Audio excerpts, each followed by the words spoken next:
Hello दोस्तों, एक बार फिर से आपका स्वागत है अपने channel TET quiz let's learn पर। जैसा आप लोगों से वादा था कि आज हम लोग पियाजे की थ्योरी करेंगे। ठीक, तो पियाजे की थ्योरी करने से पहले कुछ बातें कि आप लोग वीडियो को जिस तरीके से प्यार दे रहे हैं उसके लिए बहुत बहुत धन्यवाद। इसी तरीके से प्यार देते रहिए और वीडियो को शेयर और चैनल को सब्सक्राइब ज़रूर करते रहिए। ठीक, मेरी तरफ से जितनी कोशिश हो सकेगी उतना मैं प्रोवाइड कराने की आप लोगों को कोशिश करूँगा, और इतना प्रोवाइड कराने की कोशिश करूँगा कि एक चैप्टर हर एक एग्ज़ाम के लिए इनफ हो। ये नहीं कि एक बार अगर पियाजे हम लोग पढ़ लें तो चाहे किसी भी चीज़ का एग्ज़ाम हो, चाहे KVS हो, चाहे DSSB हो, कोई भी एग्ज़ाम हो, तो दोबारा आपको पियाजे ना पढ़ना पड़े। ठीक है, आज अगर हम पियाजे की बात करते हैं तो देखिए, अगर हम पियाजे की बात करें तो पियाजे जो हैं वो स्विस एक देश है, स्विस के साइकोलॉजिस्ट हैं। ठीक, मुख्यतः पियाजे को पहचाना जाता है संज्ञानात्मक विकास के लिए या संज्ञान के लिए। सीधे सीधे आप ये समझिए, किसके लिए पहचाना जाता है? संज्ञानात्मक। इन्होंने संज्ञान के विषय में यानी कॉग्निटिव के विषय में काफ़ी बात की। ठीक, अब पियाजे ने कितने चरण दिए, किन किन चीज़ों पर बात की, तो उसको हम देखते हैं। तो देखिए, सबसे पहले अगर हम पियाजे को देखें तो पियाजे जो हैं वो अभी हमने आपको बताया, ये स्विस एक देश है, उसके साइकोलॉजिस्ट हैं। इनको विकासात्मक मनोविज्ञान के जनक भी कहा जाता है तथा बाल मनोविज्ञान के जनक भी बोला जाता है। क्वेश्चन आता है कि विकासात्मक मनोविज्ञान के जनक कौन हैं? तो पियाजे हैं। और बाल मनोविज्ञान के जनक कौन हैं? तो पियाजे हैं। इन्होंने संज्ञानात्मक पक्ष की बात की और बौद्धिक विकास की बात की। अगर इनका देखा जाए तो इन्होंने तीन चीज़ें बहुत ही साफ साफ कही। पहली कौन सी चीज़? कि पहली चीज़, इन्होंने उम्र को महत्व दिया तथा इन्होंने कहा कि डेवलपमेंट टू लर्निंग, यानी कि विकास, उसके बाद में लर्निंग।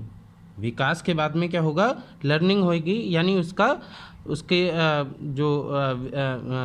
पहले विकास होगा, उसके बाद में वो शिक्षित होगा या उसकी लर्निंग होगी। ठीक, इन्होंने टोटल 4 चरण दिए। कितने चरण दिए? 4 चरण दिए। कौन कौन से? देखिए, 4 चरण में पहला चरण है इनका सेंसरी मोटर। सेंसरी मोटर जो चरण है वो 0 से लेकर के 2 वर्ष तक की बच्चों का होता है। ठीक है,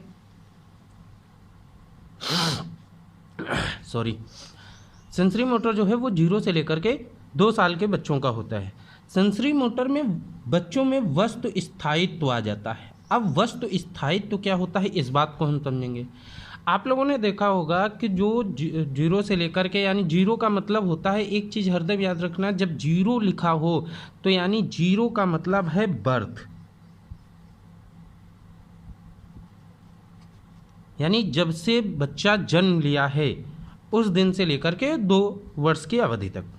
वस्तु स्थायित्व का मतलब होता है कि आप लोगों ने छोटे बच्चों को देखा होगा कि छोटा बच्चा जो होता है उसके सामने कोई भी चीज़ आप लाएं और उसको हटा दें तो वो रोने लगता है, फिर उसके सामने दोबारा वही चीज़ लाएं, फिर वो खुश हो जाता है, फिर उसके सामने से वो चीज़ हटा दें, फिर वो रोने लगता है। जैसे किसी छोटे से बच्चे के सामने खिलौना लेकर के जाएं और उसके बाद में उसको छुपा दें, फिर खिलौना लेकर के जाएं, फिर उसको छुपा दें, तो जब आप उसके सामने खिलौना करेंगे तो वो क्या होगा? खुश होगा। और जैसे ही उसके सामने से खिलौना हट जाएगा तो वो दुखी हो जाएगा या रोने लगेगा। ठीक, इसी चीज़ को बोलते हैं हम वस्तु स्थायित्व। यानी जो 0 से 2 साल का बच्चा होता है उसके अंदर क्या पाया जाता है? वस्तु स्थायित्व पाया जाता है। वो किसी एक चीज़ को, किसी एक वस्तु को, किसी एक पर्सन को, किसी भी एक चीज़ को अपने सामने चाहता है कि वो हर समय उसके सामने वो वस्तु रहे। ठीक, इस एज को क्या बोलते हैं? Sensory motor. क्लियर है इतनी बात? ठीक। अब हम बात करते हैं दूसरे की, जो है पूर्व संक्रियात्मक। पूर्व संक्रियात्मक कौन सी अवस्था है? देखिए, पूर्व संक्रियात्मक जो है ये मुख्यतः दो भागों में बटी हुई है। पहला पूर्व संप्रत्यात्मक, दूसरा पूर्व अंतःदर्शी। अगर पूर्व संक्रियात्मक की देखें तो वो टोटल है 2 से लेकर के 7 वर्ष की अवधि। टोटल कितनी है? 2 से लेकर के 7 वर्ष की अवधि। इसमें परिवर्तन नहीं होता है और बच्चा अहम केंद्रित होता है। परिवर्तन नहीं होता और बच्चा कैसा होता है? अहम केंद्रित होता है। परिवर्तन नहीं होता का मतलब क्या है? अब परिवर्तन नहीं होता का मतलब ये होता है कि जैसे अगर आप उसको एक बड़े ग्लास में, जैसे मान लीजिए आप उसको एक इस तरीके से, इस ग्लास में आप उसको कोई चीज़ दीजिए, ठीक, और एक इस तरीके से चौड़े ग्लास में, दोनों में मात्रा बराबर है, 50 ml इसमें भी है और 50 ml इसमें भी है, ठीक। लेकिन वो किसको चुनेगा? वो इसको चुनेगा, क्योंकि वो कन्वर्ट नहीं कर पाता है कि इसमें चीज़ अधिक है या उसको जो चीज़ बड़ी दिखाई देगी, यानी उसके अंदर परिवर्तन की अवस्था अभी नहीं आई हुई होती है। उसको जो चीज़ बड़ी लगेगी वो उसी चीज़ को चाहेगा। जैसे इसका एक दूसरा एग्जांपल भी हम ले सकते हैं कि अगर उसको आप एक 10 रुपये की नोट दीजिए, ठीक, और उसको 10 रुपये के 1-1 रुपये के सिक्के दे दीजिए, आप कॉइन दे दीजिए उसको, तो वो क्या लेना पसंद करेगा? कॉइन लेना पसंद करेगा, नोट लेना नहीं पसंद करेगा। क्यों? क्योंकि ये क्वांटिटी में कितने हैं? 10, और ये क्वांटिटी में कितना है? 1, तो उसको ज़्यादा कौन सा लगेगा? ये। लेकिन जबकि दोनों क्या हैं? दोनों बराबर हैं, ठीक। इतनी बात समझ में आई? इसके बाद में हम आगे बढ़ते हैं। तो पूर्व संक्रियात्मक की 2 अवस्थाएं होती हैं, एक पूर्व संप्रयात्मक और दूसरा पूर्व अंतःदर्शी। हमने आपको बताया पूर्व संक्रियात्मक जो है वो टोटल 2 से 7 वर्ष का है, लेकिन अगर हम इसके भाग में जाएंगे तो पूर्व संप्रयात्मक जो होता है वो 2 से लेकर के 4 वर्ष तक होता है, ठीक। कितने वर्ष तक होता है? 2 से लेकर के 4 वर्ष तक। इसमें अनुकरण की अवस्था होती है, ईगो होता है बच्चे के अंदर और जीववाद होता है, ठीक। अब अनुकरण की अवस्था का मतलब क्या होता है? अनुकरण की अवस्था का मतलब होता है कि जो भी चीज़ उस बच्चे को बता दी जाएगी, जैसा भी उसको बता दिया जाएगा, वो वैसा ही अपने अंदर ग्रहण कर लेगा। यानी उसके अंदर अभी समझने की क्षमता नहीं होती है, समझ अभी उतनी विकसित नहीं हुई होती है, ठीक। ईगो तो हमने आपको बता ही दिया कि अहम केंद्रित होता है, उसको कोई भी चीज़ चाहिए तो चाहिए, ठीक। यानी आप लोगों ने देखा होगा कि अगर कोई बच्चा है किसी दूसरे बच्चे को किसी खिलौने के साथ देख लेता, अब उसको वही चीज़ चाहिए, ठीक। ऐसा कभी कदार बड़े बच्चों में भी होता है कि पता चला किसी दोस्त के पास में आपने आईफोन देख लिया, अब वो अपने घर पे जिद कर रहा है कि मुझको भी आईफोन चाहिए, तो इसको बोलते हैं अहम केंद्रिता। या मान लीजिए उसके अंदर एक अपनी ही बात मानने को, वो दूसरी की बात नहीं मानता है, अपनी ही बात मानता है कि जो मैं कह रहा हूँ या जो मैं समझ रहा हूँ, जो मुझे फील हो रहा है वही सही है, ठीक। उसके बाद में आता है पूर्व अंतःदर्शी। पूर्व अंतःदर्शी होता है 4 से 7 वर्ष की अवस्था। इसमें क्या होता है? ये क्वेश्चन एज होती है और सिंबॉलिक थॉट इसमें आ जाता है। एक चीज़ ये याद रखिएगा, जो हम आप लोगों को बता रहे हैं, अनुकरण अवस्था, ईगो, जीववाद, क्वेश्चन एज, सिंबॉलिक थॉट, या परिवर्तन नहीं होता है, अहम केंद्रित बच्चा होता है, इसी से क्वेश्चन बनते हैं। क्वेश्चन ऐसे ही बनता है कि क्वेश्चन एज कौन सी होती है, सिंबॉलिक थॉट कौन सा होता है, या पूर्व अंतःदर्शी की एज क्या होती है, इसी तरीके से क्वेश्चन आता है, ठीक। तो इन पॉइंटों को आप नोट जरूर करते रहिएगा। जब भी वीडियो देखने बैठें, मेरा देखने बैठें, किसी और का भी देखने बैठें, जब भी पढ़ाई करने बैठें, तो एक रजिस्टर, एक पेन जरूर लेकर के बैठें कि जो चीज़ आपको ना समझ में आ रही हो वो आप अपनी लैंग्वेज में लिखिए। ये जैसे मैंने अपनी लैंग्वेज में लिखा है, ठीक। कहीं कहीं पर स्पेलिंग मिस्टेक हो सकती है, ठीक, लेकिन मुझको समझ में आता है। तो वैसे ही आप अपने नोट्स बनाइए। मैं आप लोगों को नोट्स प्रोवाइड करा दूंगा, इसमें कोई दो राय नहीं, लेकिन जो अपने नोट्स होते हैं, जो आप अपनी समझ के अनुसार लिखेंगे, वो सबसे बेस्ट होते हैं, ठीक। देखिए, जो पूर्व अंतर्दर्शी होता है उसमें क्वेश्चन एज आ जाती है और सिंबॉलिक थॉट आ जाता है। अब क्वेश्चन एज क्या मतलब क्या होता है कि बच्चा क्वेश्चन करना स्टार्ट कर देता है, बार बार किसी न किसी चीज़ को लेकर के आपसे क्वेश्चन करेगा, ये है तो ये ऐसा क्यों है, या उन्होंने ऐसा क्यों किया, या वो इसमें ऐसी चीज़ क्यों पाई जाती है।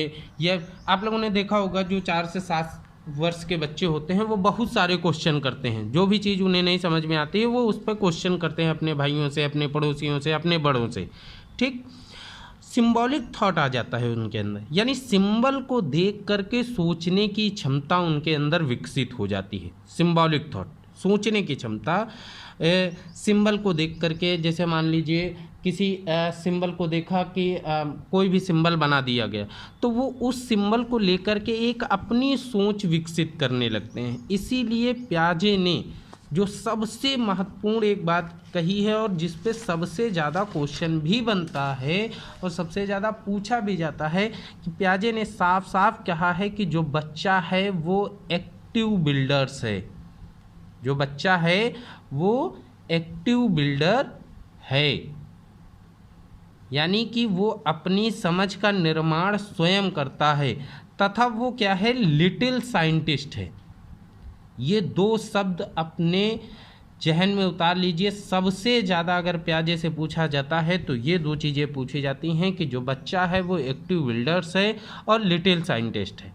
ठीक, मेरी राइटिंग पे ना जाइएगा, समझने की कोशिश कीजिएगा कि जो बच्चा है वो एक्टिव बिल्डर्स है, यानी अपनी समझ का निर्माण वो स्वयं करता है, और लिटिल साइंटिस्ट है। लिटिल साइंटिस्ट का मतलब नन्हा वैज्ञानिक है। वो किसी न किसी चीज़ को, अगर उसके पास कोई चीज़ होगी उसको तोड़ करके, मोड़ करके, किसी भी तरीके से उसमें खोज करने की या उसको जानने की, या कि ये कैसे बना हुआ है, इसमें ऐसा क्यों होता है, उसको जानने की वो कोशिश करता है। ठीक, उसके बाद में आते हैं तीसरी अवस्था जो इन्होंने दी, वो इन्होंने बताया मूर्त संक्रियात्मक या कॉन्क्रीट अवस्था। ठीक, जो कितने वर्ष तक की है, 7 से 11 वर्ष तक की एज है। इसमें बच्चे के अंदर लॉजिक आ जाता है, संरक्षण आ जाता है, वर्गीकरण आ जाता है, क्रमबद्धता का संधारण आ जाता है, ये सारी चीज़ें आ जाती हैं। यानी उसके अंदर अब लॉजिक आ जाता है कि ये चीज़ हुई तो क्यों हुई, उस चीज़ का लॉजिक उसके सामने प्रकट होने लगता है। किसी चीज़ को संरक्षण करने की उसके अंदर सोच बन जाती है। ठीक, वर्गीकरण करने की उसके अंदर सोच बन जाती है। अगर आप उसके सामने, मान लीजिए वर्गीकरण करने की सोच का मतलब ये होता है कि अगर आपने उसके सामने 10 प्रकार के फल रख दिए तो वो अब हर एक फल को अलग अलग कर सकता है कि ये मीठा फल है, ये खट्टा फल है, या ये सर्दियों में आने वाला फल है, ये गर्मियों में आने वाला फल है। तो उनको वो अलग अलग कर सकता है, उनका वर्गीकरण कर सकता है, और क्रमबद्धता हो जाती है। यानी एक चरण के बाद दूसरा चरण कौन सा आएगा, दूसरे के बाद तीसरा चरण कौन सा आएगा, तो उस तरीके से वो रखना प्रारंभ कर लेता है। चौथी एज होती है औपचारिक अवस्था, या इसको फॉर्मल स्टेज भी बोलते हैं। ये 11 साल के बाद स्टार्ट हो जाती है। कितने साल के बाद स्टार्ट हो जाती है? 11 साल के बाद स्टार्ट हो जाती है। इसमें बच्चे के अंदर तर्क, सोचना, परिकल्पना करना और एब्स्ट्रैक्ट, ये 4 चीज़ें विकसित हो जाती हैं। यानी किसी भी बात पर तर्क करना, अपने कोई बात उससे कह रहा है तो उस पर अपने विचार प्रस्तुत करना, किसी ने कोई चीज़ कही तो उस पर सोचना, उस पर विचार करना, किसी बात पर परिकल्पना करना, उसको सोचना कि आखिर ये ऐसा क्यों, कैसे हो सकता है, या इसको इस तरीके से अगर दिखाया जाए तो इसको हम कैसे अच्छी तरीके से दिखा सकते हैं, या इसको कैसे अच्छी तरीके से हम एक्सप्लेन कर सकते हैं। ये सारी चीज़ें उसके बच्चे के अंदर आ जाती हैं। अब जैसे हमने कहा कि पियाजे से फॉर चाइल्ड, यानी कि पियाजे ने कुछ चीज़ें जो बच्चों के बारे में कहीं, वो सबसे ज़्यादा पूछे जाने वाला क्वेश्चन कि बच्चा जो है वो एक्टिव बिल्डर्स है और लिटिल साइंटिस्ट है। बच्चा क्या है? एक्टिव बिल्डर्स है और लिटिल साइंटिस्ट है। ये चीज़ आप गांठ बांध लीजिए कि जहाँ भी बच्चा, एक तो आप लोगों को सीधे सीधे हम बता दें, जो CDP का मूल मंत्र है, ये CDP का निचोड़ है क्या, कि जो बच्चा है वो एक्टिव होना चाहिए। बच्चा क्या होना चाहिए? एक्टिव होना चाहिए। दूसरा, बच्चा स्वतंत्र होना चाहिए। तीसरा, बच्चे पर कोई बोझ नहीं होना चाहिए। और चौथा कि जो अध्यापक है आपका, जो आपका अध्यापक है वो किस रूप में हो, सुविधादाता के रूप में हो, सुविधादाता के रूप में हो। ये चार चीज़ें आप अपने दिमाग में अगर आपने फिट कर ली तो प्याजे से रिलेटेड क्वेश्चन या ये चीज़ें बहुत जगह पर यूज होती हैं कि बच्चा जहाँ सबसे ज़्यादा एक्टिव होगा वही ऑप्शन आपका सही होगा। बच्चा जहाँ अपने आप में क्रिया कर रहा होगा, जहाँ बच्चा अपने आप में सीख रहा होगा, जहाँ बच्चा अपने जीवन से रिलेट करके सीख रहा होगा, ठीक सॉरी, या अपने पिछले ज्ञान से रिलेट करके सीख रहा होगा, वही आंसर 99.9% सही होगा। ये चीज़ आप बना लीजिए। जहाँ बच्चा स्वतंत्र होगा, जहाँ पर बच्चे के ऊपर बोझ ना हो, और अध्यापक किस रूप में उसके पास हो, सुविधादाता के रूप में हो, यानी फैसिलिटेटर के रूप में अध्यापक होना चाहिए। जैसे क्वेश्चन भी आ जाता है कि अध्यापक की भूमिका क्या होती है, तो अध्यापक की भूमिका होती है फैसिलिटेटर के रूप में, यानी सुविधादाता के रूप में, ठीक। इसके बाद में एक जो सबसे ज़्यादा कन्फ्यूजन बना रहता है कि प्याजे का थॉट यानी प्याजे की सोच क्या है और वाइगोत्स्की की सोच क्या है। वाइगोत्स्की हम आप लोगों को नेक्स्ट चैप्टर में पढ़ाएंगे। इसमें केवल हम इनकी एक जो इनका मुख्य अंतर है उसके बारे में बात कर लेते हैं। प्याजे कहते हैं कि थॉट पहले आता है, लर्निंग बाद में आती है। प्याजे क्या कहते हैं, थॉट पहले आता है और लर्निंग बाद में आती है। लेकिन वाइगोत्स्की कहते हैं कि लैंग्वेज और थॉट दोनों साथ साथ चलते हैं। बस इन दोनों में इतना ही अंतर है कि प्याजे कहते हैं कि थॉट जो है पहले आता है, लर्निंग उसके बाद में होती है। वाइगोत्स्की कहते हैं कि लैंग्वेज और थॉट दोनों साथ साथ चलते हैं, ठीक। यहाँ तक किसी को कोई दिक्कत नहीं हुई ना। देखिए अब प्याजे ने कुछ फैक्टर भी दिए, प्याजे ने आपके कुछ फैक्टर भी दिए।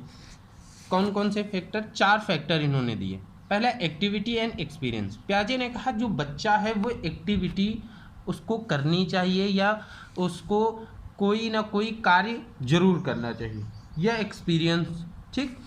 दूसरा फैक्टर इन्होंने दिया मैच्योरेशन का, ठीक, यानी उसके अंदर परिपक्वता होनी चाहिए। तीसरा फैक्टर इन्होंने दिया सोशल इंटरेक्शन का, यानी सामाजिक अंतःक्रिया से बच्चा सीखता है। वाइगोत्स्की की जो थ्योरी है वो सामाजिक एवं सांस्कृतिक थ्योरी है। कई लोग कहते हैं कि प्याजे ने सामाजिक को या समाज को महत्व नहीं दिया, ऐसा गलत है। प्याजे ने समाज को महत्व दिया लेकिन लैंग्वेज को भी महत्व दिया।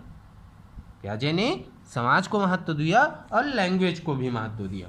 अब इक्विलिब्रियम क्या है, इक्विलिब्रियम है संतुलन करना, यानी आपका जैसे कोई पिछला ज्ञान है और आपने कोई नया ज्ञान प्राप्त किया है तो उनके बीच में संतुलन करना, यानी आपको कोई पहले से जानकारी थी और उसी विषय में या उसी से रिलेटेड कोई आपको बाद में जानकारी हुई, तो इन सारी चीज़ों को क्या करना, आपको उनके बीच में सामंजस्य रखना, ये क्या कहलाता है, आपका इक्विलिब्रियम। इतनी बात क्लियर है, ठीक। अब हम आगे बढ़ते हैं। प्याजे ने मॉरल डेवलपमेंट पे भी क्या काम किया, हम आपको बता रहे हैं। ये प्याजे, अगर ये चैप्टर आपने सही से पढ़ लिया तो प्याजे को ना KVS के लिए पढ़ना जरूरी है, ना DSSB के लिए, ना CTET के लिए, ना रीट के लिए, ना UP टेट के लिए, ना सुपर टेट के लिए। पूरा का पूरा प्याजे एक ही बार में ही ख़त्म कर देंगे, ठीक है। प्याजे ने मॉरल डेवलपमेंट में कार्य किया और प्याजे ने मॉरल डेवलपमेंट के अंतर्गत 2 चीज़ें बताई। अगर आप लोगों को ऐसे ना दिख रहा हो तो आप ऐसे देख लीजिए। प्याजे ने मॉरल डेवलपमेंट में 2 चीज़ें बताई। पहला परायत्त और दूसरा स्वायत्त। परायत्त को इंग्लिश में बोलते हैं हेट्रोनोमस और स्वायत्त को इंग्लिश में बोलते हैं ऑटोनोमस। अब ये हेट्रोनोमस या ऑटोनोमस क्या है? हेट्रोनोमस का मतलब है कि जब आपके अंदर कोई भावना या कोई मॉरलिटी या आपके अंदर कोई नैतिकता या आपके अंदर कोई काम करने का जुनून या आपके अंदर कुछ करने का प्रयास, जब उसकी मान लीजिए उसकी प्रेरणा जो है वो बाहर से आएगी, किसी दूसरी चीज़ से आएगी, तो उसको हम बोलते हैं हेट्रोनोमस। इतनी बात क्लियर है।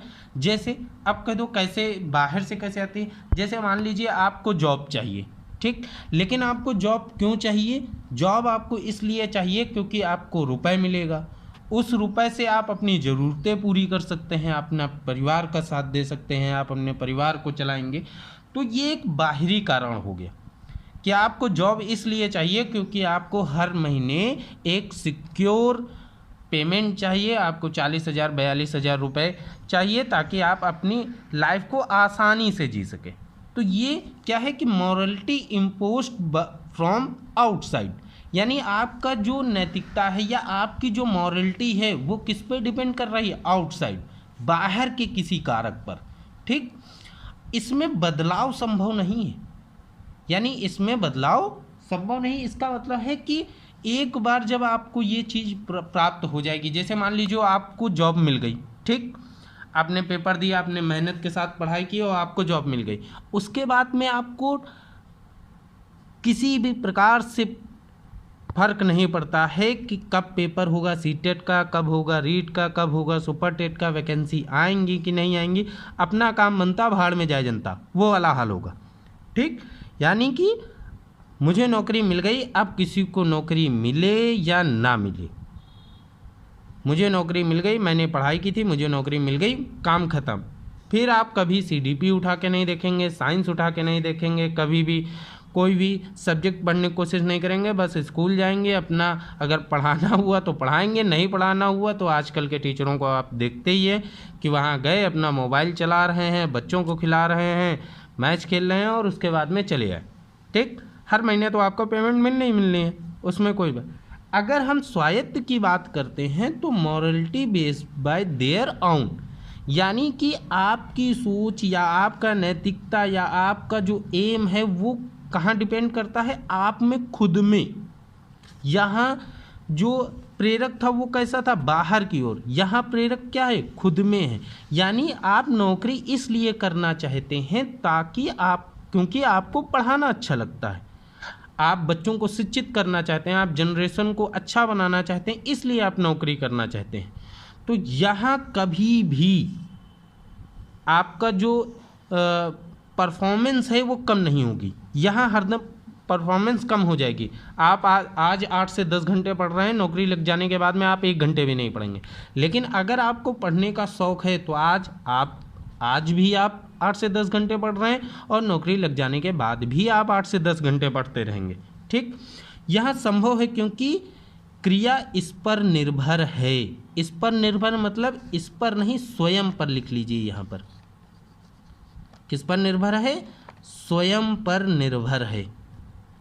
संभव है क्योंकि क्रिया किस पर निर्भर है? स्वयं पर निर्भर है। अब जो चीज़ भाई स्वयं पर निर्भर होगी वही चीज़ तो आप उसको संभव बना पाओगे। जो चीज़ बाहर पर निर्भर है उसको तो आप संभव बना नहीं सकते, ठीक है। क्लियर है ना? अब देखिए, पियाजे ने मॉरल डेवलपमेंट के साथ साथ, वागोस्की आप लोगों को कल चैप्टर में कराएंगे, ठीक। पियाजे मॉरल डेवलपमेंट की कुछ स्टेजें इन्होंने भी दी। अब देखिए, जो डेवलपमेंट की स्टेजें हैं, जो चरण इन्होंने दिए थे, वो जैसे ये जो चरण दिए थे, ठीक। अगर चरण पूछता है आपसे, इतना याद रखिएगा कि अगर आपसे चरण पूछ रहा है तो आप इन बातों को कहेंगे कि सेंसरी मोटर, पूर्व संक्रियात्मक। पूर्व संक्रियात्मक में 2 चीज़ें, पूर्व संप्रत्यात्मक, पूर्व अंतर्दर्शी, तीसरा मूर्त संक्रियात्मक यानी कॉन्क्रीट, चौथा औपचारिक यानी फॉर्मल। क्लियर? अगर आपसे पियाजे के मॉरल डेवलपमेंट की स्टेज पूछता है तब आप इन 4 के बारे में बताएंगे, ठीक। ये 4 के कौन कौन सी हैं? एनोमी, जो 0 से लेकर के 5 वर्ष तक होता है। नॉट चेंज सेल्फ, यानी खुद को नहीं बदल सकता। इसमें केवल आप इसमें नाम याद रखिएगा और वर्ष याद रखिएगा, ये चीज़ें नहीं पूछी जाती हैं, केवल आपकी जानकारी के लिए हम बता देंगे। हेट्रोनॉमी 5 से 8 वर्ष की अवस्था है, इसमें बच्चा रूल फॉलो करता है। उसके बाद में आता है रिस्प्रोसिटी, जो 8 से 13 वर्ष की अवस्था है। और उसके बाद में चौथा है ऑटोनोमस, जो 13 साल के बाद की अवस्था है। इसमें बच्चा फुल रिस्पॉन्सिबल हो जाता है, यानी पूरे तरीके से अपनी जिम्मेदारियों को समझने लगता है। अब देखिए हमने जो अभी तक आप लोगों ने समझा प्याजे के बारे में। तो हमने समझा कि प्याजे जो हैं वो पूरी तरीके से बच्चों को छूट देते हैं और कहते हैं कि बच्चा जो है वो एक्टिव बिल्डर्स है, एक्टिव बिल्डर्स है और लिटिल साइंटिस्ट है। क्या है? लिटिल साइंटिस्ट है। ठीक, एक्टिव बिल्डर्स है और लिटिल साइंटिस्ट है। अगर हम चरण की बात करें तो इन्होंने कितने चरण दिए थे? अभी हमने आप लोगों को बताया 4 चरण दिए टोटल। इन्होंने मॉरल डेवलपमेंट की स्टेजें जो दी, मॉरल डेवलपमेंट के अंतर्गत जो इन्होंने स्टेज दी वो कितनी दी? वो भी आपकी 4 स्टेजें हैं। ठीक, तो यानी कि जो प्याजे थे उन्होंने संज्ञानात्मक पक्ष में भी कार्य किया और प्याजे ने मॉरल डेवलपमेंट में भी कार्य किया। इसीलिए इनको विकासात्मक मनोविज्ञान के जनक भी बोलते हैं और इनको बाल मनोविज्ञान का जनक भी कहा जाता है। ठीक, एक चीज़ याद रखिएगा, कुछ इनके जो पर्टिकुलर पॉइंट हैं कि उम्र को इन्होंने महत्व नहीं दिया, डेवलपमेंट को इन्होंने डेवलपमेंट टू लर्निंग की बात की। ठीक, उम्र को इन्होंने महत्व दिया, उम्र को इन्होंने महत्व दिया तथा डेवलपमेंट टू लर्निंग की इन्होंने बात की। इसके अलावा अगर हम इनके बारे में बात करें, ठीक, तो हम इनके बारे में एक चीज़ और जानते हैं कि जो प्याजे हैं वो प्याजे एक चीज़ की सबसे ज़्यादा बात करने वाले जो मतलब कि अधिकतर मैंने ये देखा है कि लोग नहीं बताते हैं, या मान लीजिए उनको नहीं पता चलता है, या मान लीजिए छूट जाता है किसी भी तरीके से। किसी को गलत कहना वो सही नहीं है कि विकासात्मक मनोविज्ञान के जनक, बाल मनोविज्ञान के जनक अथवा संज्ञानात्मक पक्ष में कार्य करने वाले, इतना तो सब कुछ है। लेकिन बौद्धिक विकास की अगर बात आ जाए, बौद्धिक विकास की अगर बात आ जाए तो याद रखिएगा बौद्धिक विकास की बात भी कौन करते हैं? प्याजे करते हैं। कौन करते हैं? प्याजे करते हैं। ठीक, अगर कहीं भी प्याजे से रिलेटेड कोई भी दिक्कत हुई हो या कुछ पढ़ाया हो वो समझ में ना आया हो तो हम आप लोगों से कहते हैं कि आप लोग तुरंत कमेंट में नीचे लिख करके, एक बार वीडियो को देखने से कुछ नहीं होगा, कम से कम 2 बार वीडियो देखिए, तब आपको पूरी तरीके से वो चीज़ समझ में आएगी। एक बार पढ़ना है, सीधी सीधी बात है, एक बार पढ़ना है। और अगर नहीं समझ में आ रहा है वीडियो तो आप नीचे कमेंट में लिखिए, या हमने आप लोगों को बताया ही था कि आप इस नंबर पर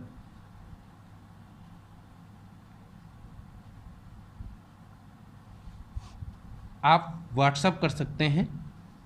ठीक, और इसमें अपना नेम लिख करके क्या आपको दिक्कत आ रही है वो आप हमें भेज दीजिए। हम आपको पूरी तरीके से ये कोशिश करेंगे कि आपको वो दिक्कत समाप्त की जाए। ठीक, देखिए एक चीज़ कल बहुत एक अच्छी चीज़, एक दोस्त हैं हमारे, और मान लीजिए कि बहुत एक ऐसी बात कही जो दिल को छू गई कि जो ज़िंदगी है उसका एक मेन जो एक एम है वो क्या है? या मान लीजिए ज़िंदगी का सबसे जो मेन आखिरी रास्ता है वो क्या है? मौत। ठीक, ये आपकी ज़िंदगी, और लास्ट में आपको कहाँ पहुँचना है? यहाँ। ठीक, अब यहाँ तक जाने में या तो आप टेंशन लेकर के जाइए, ठीक, या फिर मौज के साथ जाइए, ये आपके ऊपर है। या तो आप टेंशन लेते हुए जाइए या फिर मौज के साथ जाइए। तो मौज के साथ कैसे जा सकते हैं कि कोई भी पेपर, ये नहीं कह रहे हैं, कोई भी पेपर, ये मैंने भी देखा है कि अगर आपने लग करके 6 महीने तैयारी कर ली तो ऐसा कोई भी पेपर नहीं है जो नहीं निकाला जा सकता। सब कुछ कोर्स के अंतर्गत ही आता है। बस यह है कि 6 महीने की पढ़ाई करनी है, वो भी लग करके। ज़्यादा देर की पढ़ाई नहीं करनी है। अगर आप दिन में 8 से 10 घंटे भी पढ़ाई कर लेते हैं तो वो बहुत है। 8 से 10 घंटे पढ़ाई कीजिए, वीडियो पर ही डिपेंड ना रहिए। वीडियो देखिए, रिवीजन कीजिए, बुक्स को ज़्यादा फैलाने की कोशिश मत कीजिए कि ये भी किताब ले लें, वो भी किताब ले लें, ये भी किताब ले लें।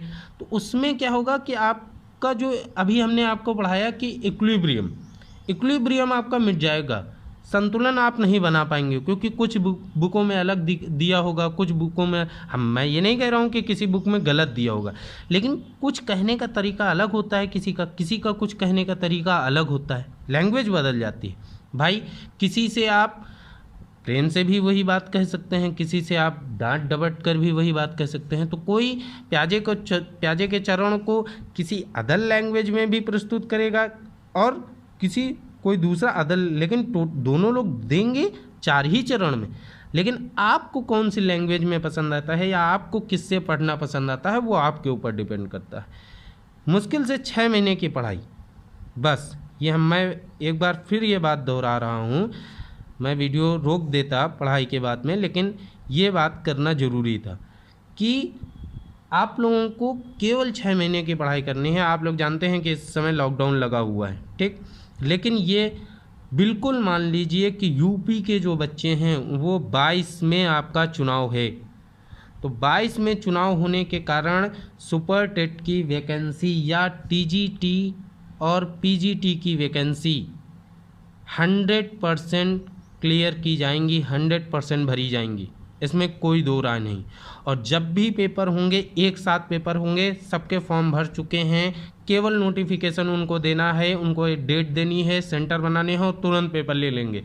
तब आप लोगों के पास में बिल्कुल भी टाइम नहीं बचेगा। इसलिए रोज़ाना पढ़ाई करते रहिए, जहाँ कहीं भी दिक्कत हो वहाँ आप पूछिए। अभी तो केवल सीडीपी के चैप्टर चल रहे हैं, धीरे धीरे जैसे ही सीडीपी का कोर्स ख़त्म होगा वैसे ही हम साइंस का चैप्टर, रीट के लिए स्पेशल बैच और सुपर टेट के लिए स्पेशल बैच भी लेकर के आएंगे इस पर, ठीक। लेकिन धीरे धीरे, क्योंकि जैसे सीडीपी है, सीडीपी को पहले पूरा कवर करेंगे। जब तक सीडीपी में ये मान के चलिए, अगर आप DSSB में बैठ रहे हैं, जिसके आज से ही फॉर्म भरना स्टार्ट हो गए हैं, DSSB में अगर आप बैठ रहे हैं, 100 क्वेश्चन उसमें आते हैं। अगर 100 क्वेश्चन में आप 90 से 95 क्वेश्चन सही करके आते हैं, तब तो मेरा सीडीपी पढ़ाना सफल होगा। 90 से 95 क्वेश्चन। हरदम एक चीज़ अपने मन में ये बना के रहिए कि मुझे किसी भी पेपर में टॉप करना है। क्लियर तो आप अपने आप कर जाएंगे। एक एम बना के रखिए कि मुझे टॉप करना है पेपर, क्लियर अपने आप हो जाएगा पेपर। अगर टॉप नहीं होगा तो क्लियर तो हो ही जाएगा। लेकिन अगर आप क्लियर में पड़ गए कि नहीं मुझको केवल पास होना है, केवल मुझको मेरिट में आना है, तो शायद आप मेरिट में ना आए और आप फेल हो जाए, ठीक। तो इस चीज़ को बहुत ही कायदे से पढ़िए, जहाँ कोई भी दिक्कत आए। इसीलिए अब मैंने डेली वीडियो डालना स्टार्ट कर दिया है कि डेली आपको एक टॉपिक मिलेगा, और कोशिश मेरी यही रहती है कि एक टॉपिक एक ही वीडियो में ख़त्म किया जाए, ताकि ये ना हो कि आप लोगों के सामने दिक्कत हो कि आधा प्याजे आज पढ़ा, आधा प्याजे कल पढ़ा। वीडियो थोड़ा लंबा हो सकता है, वैसे इतना बड़ा वीडियो होता नहीं है, 34-35 मिनट का वीडियो होता है, ठीक। तो वीडियो को लाइक ज़रूर कर देना अगर मेरी बात अच्छी लगी हो। अगर किसी को बुरी लगी हो तो सॉरी, वैसे मैंने कुछ गलत तो मेरे हिसाब से नहीं कहा, ठीक। वीडियो को लाइक ज़रूर कर देना, शेयर ज़रूर कर देना, और चैनल को अगर अब तक सब्सक्राइब ना किया हो तो चैनल को सब्सक्राइब ज़रूर कर लेना। मज़े के साथ, मस्ती के साथ पढ़ते रहिए। जहाँ कहीं भी दिक्कत हो कमेंट में कर दीजिए, या नंबर जो आपको दिया है उस नंबर पे SMS कर दीजिए। वहाँ आपकी प्रॉब्लम को कम किया जाएगा, प्रॉब्लम को ख़त्म करने की पूरी कोशिश की जाएगी, ठीक है। तब तक के लिए, अब कल मिलते हैं, तब तक के लिए बाय बाय। जय हिंद, जय भारत।